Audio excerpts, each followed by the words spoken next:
It's Amy T. Meyer with Helping the Brave. Today is actually Nate and I's first show together. And uh,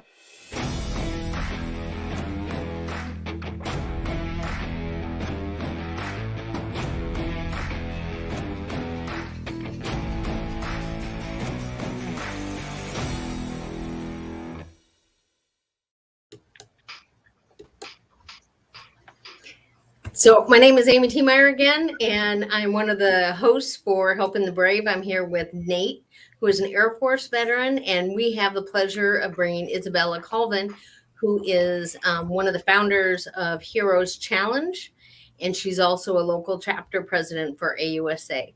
Isabella, welcome to the show. Thank you, ma'am. So traditionally we speak about our transitioning service members, but although you are a past first responder, you've not served, but you are a military spouse. So why don't you tell us about yourself?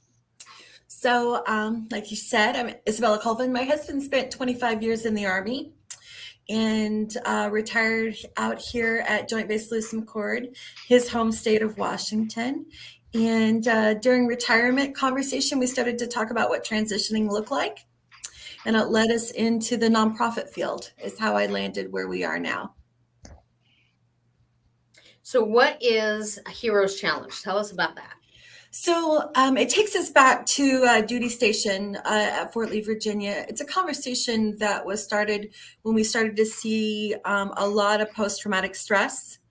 And there was an organization who had a conference, and that conference was just a holistic approach to what a family goes through during military service. And we came into this conversation accidentally, right? Someone seen something in us that realized that we were struggling after multiple deployments, and we were struggling with communication, and we got caught in that base realignment over on the East Coast. And so the rapid base move, it started to cause a conversation in our marriage and just our life. And a sweet friend started to talk about organizations that helped. And so we jumped on team with a group called Branches of Valor. And they're an organization that wrote a combat trauma healing manual and a book that's called When War Comes Home. And that's specifically for spouses. And it was a beautiful conversation about how to navigate life and the challenges that we met while serving. And so upon retirement, we had been with the organization for, 6-7 years. And Heroes Challenge is really compassed around families. And it is a once-a-year conference that happens in Cannon Beach, Oregon. And it is an opportunity for military families and first responders to come together and meet just amazing people who have knowledge and tools and skill sets to help you get through trials, whether it's trauma or stress or life or communication issues. So it is really a conference every year for our military families. And it's, 65, 70 families a year that we work with, but it branched out into other programs that we host locally. That's so cool. So I actually got to go last time my husband was deployed. So my daughter and I, and then we took, because I had a grandson that was staying with me. And I don't think for me, I had ever gone to like an all-inclusive conference. Yeah. And so I do feel, so talk to us about that. Like, what does that mean for military families? So here's what I love about it. One, we provide an opportunity to come in on a Friday, sit down with your family and have dinner. And then we have guest speakers, national speakers, and international speakers who come in who specialize in our life. They speak to us.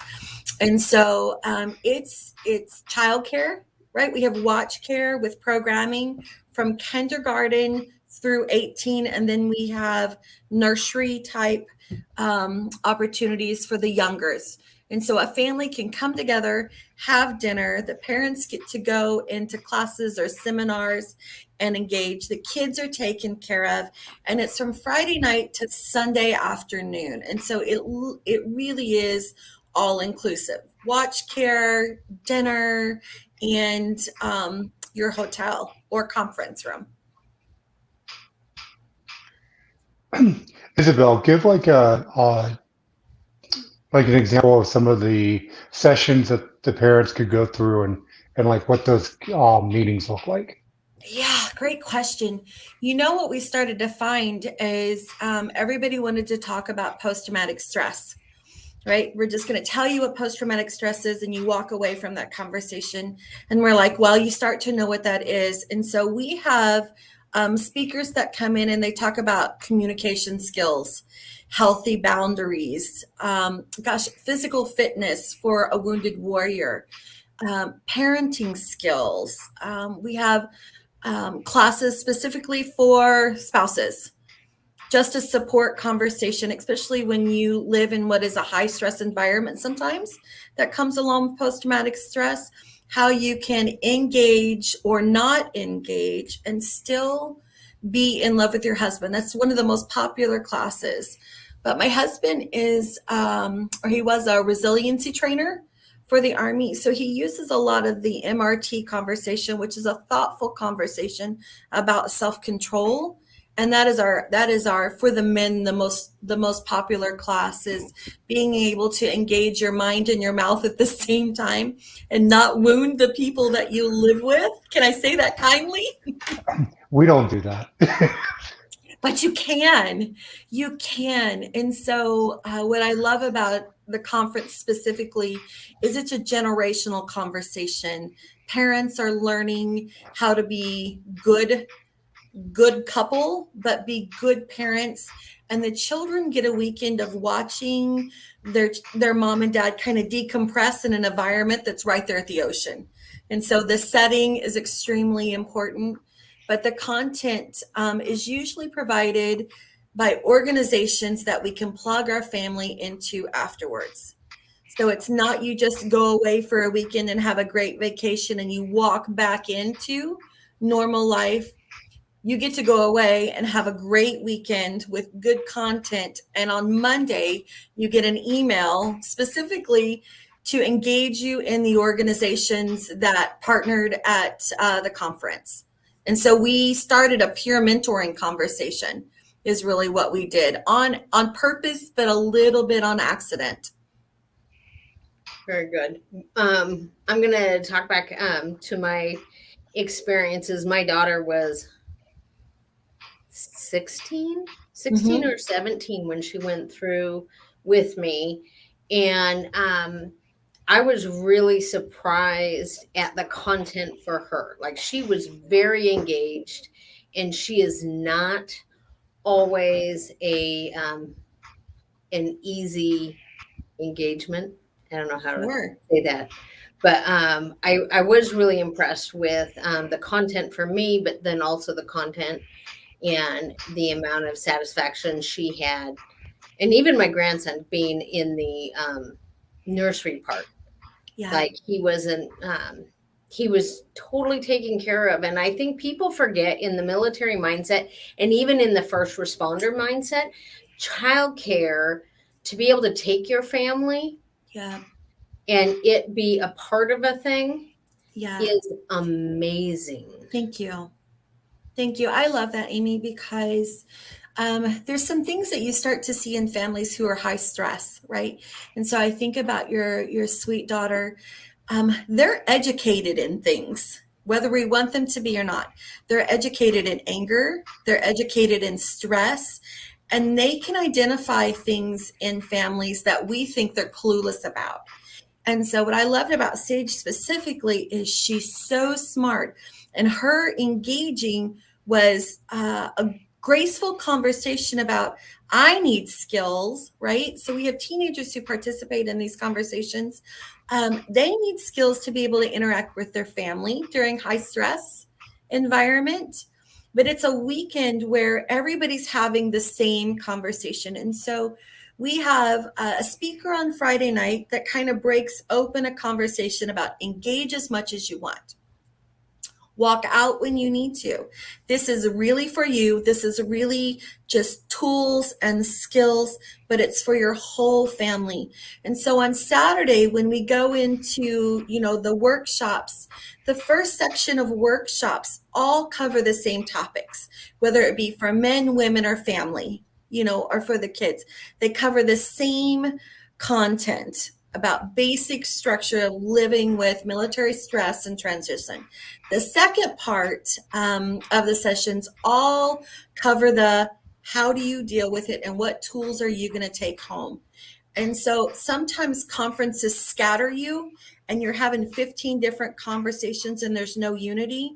We work really hard at layering it in so everyone is on the same wavelength of thought, even the children. So the children don't just go and watch movies or go and read a book. We have activities that are based and challenge them on their core strengths, and that I think it just builds a unity conversation. And so we find the kids are the ones who ask to come back, especially that 10 to 18 range. They had enough engagement in the weekend that they're interested in coming back. So I appreciate that you bring that up, because Sage is special. But I think, and I appreciate that. I think she's pretty special too. But I mean, I think of first responder families. Nate, maybe you can talk about this. Like when you were a first responder, how amazing it would be to go to a conference that's all inclusive, that you brought your whole family to, not just you and your wife. Oh, absolutely. And I think, it's hard. Military first responders, we tend to think about what we have to go through and what we're doing in the moment. And we tend to kind of forget the impact that it has on the kids. And so being able to incorporate kids into it and into the conversation is huge. I know, like, I don't think I realized until after I kind of transitioned that the amount of stress that it was putting on the kids, just me going out and not knowing where I was, what was going to happen. And I was a Navy brat, so I understood, like, dad's going to leave, dad's not going to be home. I understood all that, but I don't think I really ever processed the day in and day out of what some of that looks like.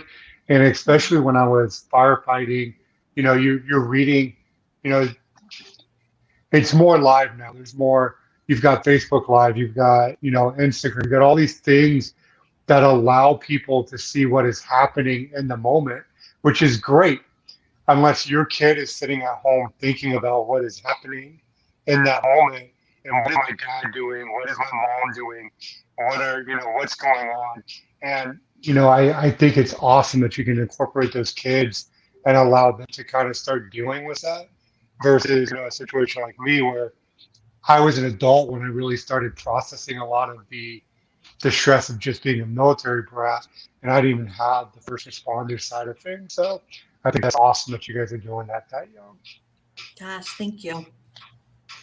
So are you finding that in your conference, is it like a broad spectrum mix, or do you find a certain demographic of service member or first responder that tends to be at your conference more often?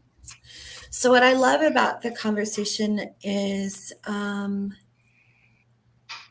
it's a personal conference. I feel like it shares itself, right? It's word of mouth. I mean, you do the advertising and marketing, but there's someone who's always referring someone, and we watched that through COVID.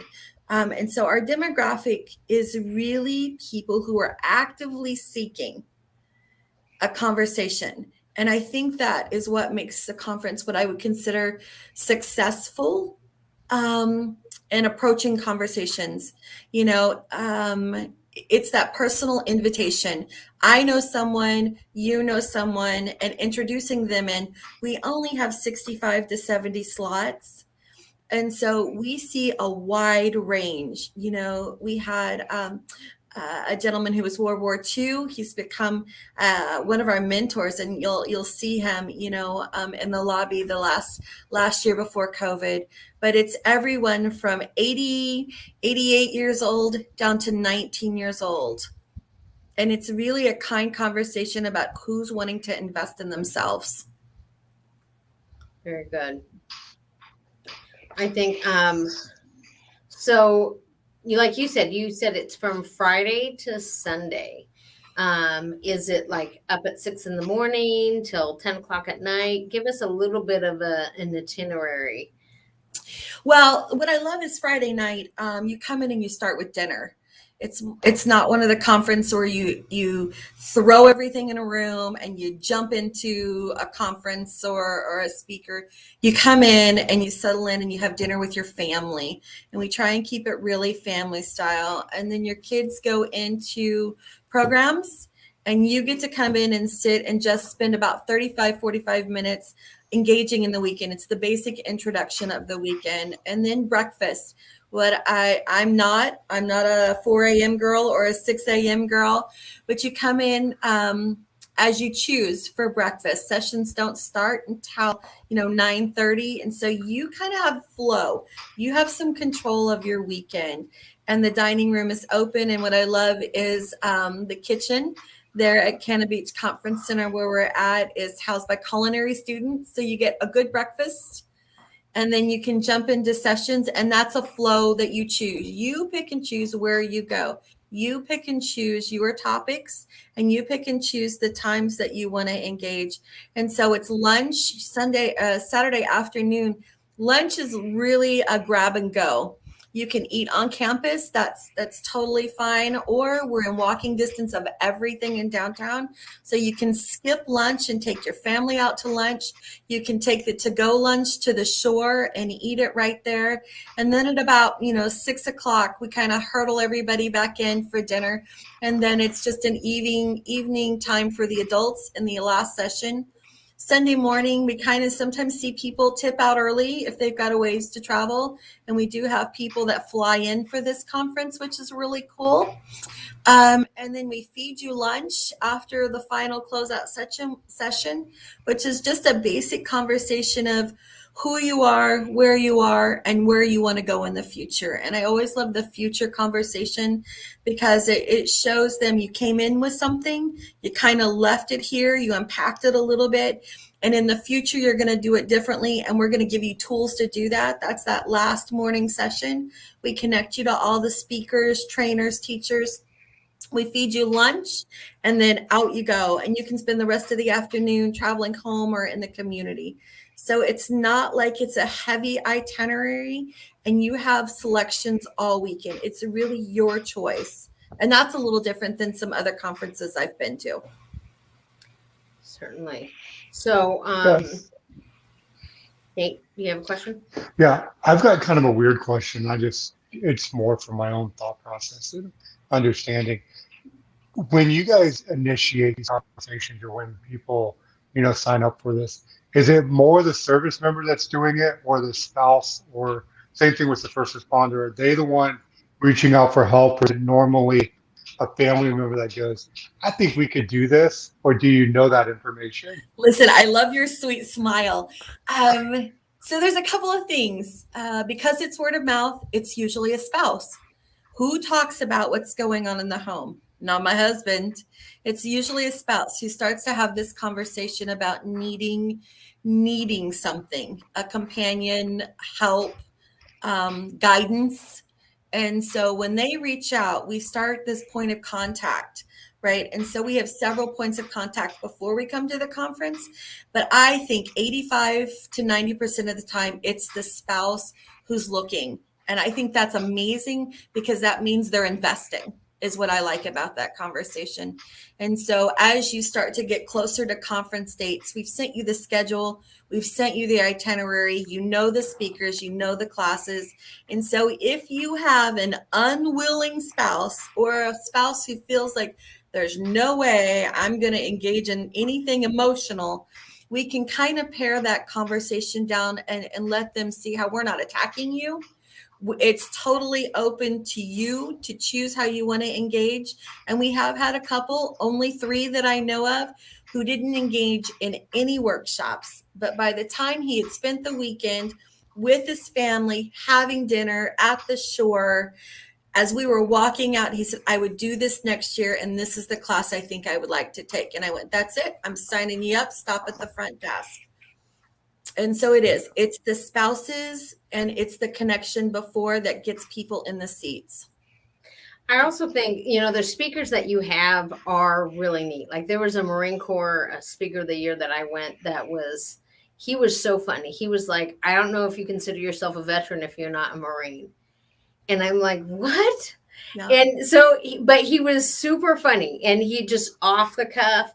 And I could see a lot of the first responder or a lot of the service members that were in the room that were really listening to him. And he talked about almost like, I don't want to say caustic masculinity, but definitely issues from being a Marine Corps officer. And then I think he went into becoming a youth pastor and he got fired because you couldn't say the things that you said, on the battlefield to people in your congregation. And I don't know, I felt like it was super authentic, the speakers and a lot of different pieces and parts to it. Yeah. So you said, it was from a conversation on the East Coast when you were serving. How did the parts come together for you? Like, how did you go, okay, I need to create this nonprofit. I need to create this experience on the West Coast? Because I like to do things with other people. I love community, and I feel like I don't have all the answers. And there were so many organizations that were just starting to approach the veteran conversation, life after service, and the transition conversation. And I started to see not everybody could talk to me about my marriage. Not everybody could talk to me about transition. And so we started to actively look at people who were invested in keeping a family together. And we found other organizations who were dedicated to the purpose of family and health, wellness, physical wellness, mental wellness, spiritual wellness, all of those things that are kind of the pillar of, the Army's, the 5 pillars of the Army resiliency. We just found people who were heavily invested and trained, and we really work with people who specialize in things, right? And so I think about Mighty Oaks. They are a bunch of Marines, but their whole goal is to keep a family together and keep a soldier on the planet. And so they run large camps, and they're gender specific. They have them for men, women, and now for spouses.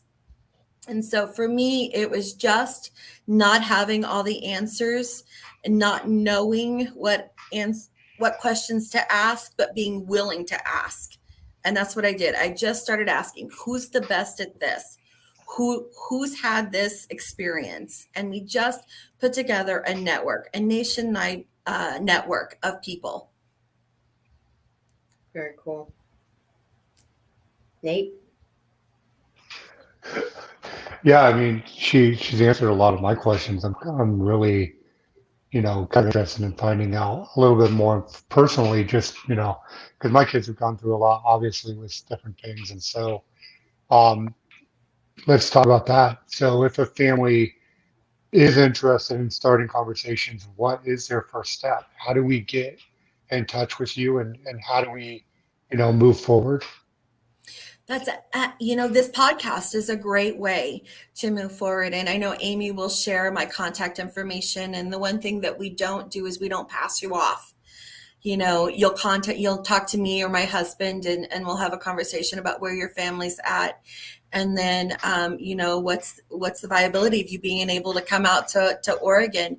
And if not out here, on the coast, we have nationwide community connectors and that are doing the same kind of thing. And so we can start to have a conversation the day that we talk to you about how to get you into a community right where you are. That's my favorite part. And so I feel like the conference is kind of just the wrap up of a year. So we work with Project New Hope. My husband and I both sit on that board, and they do retreats, and they come on board to wholeheartedly support the Canna Beach conference. But they do conferences or they do retreats year round. And so we can plug you into some of those opportunities. Mighty Oaks is an organization that does year-round, real peer-based mentoring. And they're in California, but they're nationwide. So there's multiple organizations. The installations that we've been to have a conversation called Reboot, and it's a 12-week course that you and your spouse can sit in and have a conversation right there in your backyard, and that's nationwide also. So really, Amy's going to hand out my email for everybody, and just reach out. Sincerely take the opportunity to reach out. And if you have questions about organizations in your area, I'm happy to start to do that network navigating, for other families, because you don't have to come to the coast. It's great, but there are other organizations in your backyard who are willing to have this conversation with you and invested in your family. Very good. So if you, do you have, how many years have you been doing this conference? I'm so excited. So 10 years. 10 years. Branches of Valor started this conversation, and we didn't know when we participated, it was their launch. It really was happenstance. And so Chris and Manila Adset really poured their heart and soul into building healthy families who grow through the trauma. And so when they retired the conference, they gave it to John and I, and they just mentored us. And so we're coming into our 10th season. Very good. Let me think. So like you had said, anybody who goes to info@helpingthebrave.com, I'll absolutely give you information to contact Isabella and Heroes Challenge. And I think it's heroeschallenge.net is your website. It is. And so I encourage everybody to, check it out if you're interested and look through that. Let me think of any last questions that I could ask. As female service members are getting to be a larger commodity, women's services is always or has been, we've been fighting for our country since the inception of our country, but in every role, in every way that we do now, it's new. So therefore, there's other traumas that are going to be more prevalent in the female service members. Have you noticed any difference as far as your conference in having dual military, dual first responders, and just some different things that way? Yeah, I think some of that goes back to like, why hasn't there been more programs? Why hasn't there been this longevity conversation about women in service? Part of it's because women process, right? We're emotional processors. Men are head processors, but sometimes women are emotional processors. And so what's happened is we've taken off all the stigma of having an emotional reaction to a trauma. Like I just from history, sometimes hear people say she's overreacting, right? And so sitting in a training, taking the stigma off of that for women who have served, whether it be in any service capacity, including first responders, taking their emotional response out as a negative, taking that off the block, allows them to have a freer conversation about engaging in good health care. And so part of that good health care is mental health care. And so we have seen an increase, 25% really increase in women who are engaging publicly, at conferences, in groups, and on podiums like this, Amy, they're really coming out and having a good conversation about who they are and their time in service. But I think it was just taking off that stereotype and allowing people to process mental health care like, physical health care or any other kind of wellness program. But yeah, we really have seen an increase, and it's good. It's good because, a lot of times it's self-healing. I sometimes hear female veterans talk about, their self-healing. They've done all the work all by themselves. And then I think about what that would look like if they could have embraced someone else. Let's multiply that opportunity and reach out to other females who are struggling. And so yeah, it's a growing demographic. And I think it's probably time, it's past time. But I think, having you in a spot like this has helped. Like, it helps to have people who've served in the military and who can have a conversation about not always being wonderful. I'm not always wonderful, everyone, just so you know. Well, So, is there Funny. anything else that you would like to share with our audience? oh, I was going to wait for Nate. Nate, did you have something? Yeah, I was going to say, kind of to echo what you were saying. I think it's interesting because even Amy brought up toxic masculinity, and we kind of talk about it. It's kind of like one of those hot topics right now that everybody uses it. It's a buzzword, and not a lot of people understand completely what it means. But I remember back when dealing with my grandfather, who was a World War II vet, stormed Normandy, did Battle of the Bulge, was in some, and he just never talked about it. And I think one of the things you guys do and people like you is allow us to talk. And I think whether you're female, you're male, whatever, the stigma is there that you're not supposed to talk about it. You're supposed to kind of push it down. Nobody truly understands it. And so it's really great when you get connected to people who say, no, this is normal. What you're feeling, what you're going through is normal. Other people are feeling the same things. Let's talk about it. Let's work through it. Let's figure out what the next step is and how we can heal and how we can move on. And until we get there, unfortunately, that number of 22 is going to stay where it's at until we can start actually processing and talking and dealing with it together. And so I think these networks become more and more important. Yeah, I agree. I think about a football game when you're winning, right? When you're winning and the crowd is cheering and it's amazing. You build on that strength, that energy from other people. But when a team is losing and everyone is silent and they're sitting in the stands, you start to question everything, right? You start to just see that. And I see that in mental health care. When you have people who are invested in you, you can go forward. And if you get in a place where you're stuck, they're there to push you. And so I love that for the conference. I love being someone's cheerleader. If you have an issue, let's tackle this as a team. Let me be your cheerleader. Let me sometimes be your advocate. Sometimes let me be your mouthpiece, but let me be in it with you. And I agree. The more people who are having this conversation, the more people we can help. Agreed. And I like that it's, all services and first responders. Yeah. Like, there's so many shared experiences within this peer group that healing together is really, really needed. Yeah. Well, trauma attacks everyone. And so often we see the first responders that we have participate are prior military, and they haven't dealt with their trauma. So it's a compound trauma, right? So now you're looking at legacy trauma or generational trauma. And it's those people who serve, like, wounded servants. They talk about wounded servants. And so it's just an opportunity, I feel like, to grow a conversation.